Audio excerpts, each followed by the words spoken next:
বৌমা আব্বা কিছু বলবেন? কি করছো তুমি? না আব্বা কিছু না। আজ শুক্রবার, নামাজ পড়েছো? না আব্বা পড়িনি। তোমার চলাফেরা কিন্তু আমার কাছে মোটেও ভালো লাগতেছে না।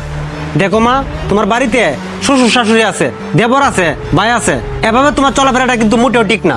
আব্বা এখন তো মডেলিং এর যুগ, আর এটা সাধারণ বিষয়। তোমার কাছে এটা কিছু না হইতে পারে, কিন্তু আমার কাছে অনেক কিছু। তুমি এই বাড়ির বউ।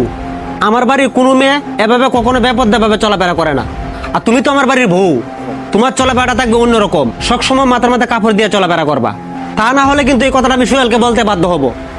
আর সোহেলকে বললে এই কথাটা খুব খারাপ হবে, এটা তুমি খুব ভালো করে জানো। আব্বা আপনার ছেলের কিছু বললেন না, এখন থেকে আপনি যেভাবে বলবেন আমি সেভাবে চলাফেরা করব। এবারের মতো আমার মাফ করে দেন। আমি আর কোনো সময় আপনাদের কথার অবাধ্য হব না। আপনারা যেভাবে বলবেন আমি সেইভাবেই চলবো। মনে থাকে যেন পরবর্তী সময় যাতে এই কথাটা তোমাকে আর বলতে না হয়। ঠিক আছে আব্বা, আসসালামু আলাইকুম। ওয়ালাইকুম আসসালাম। ঠিক আছে, যাও।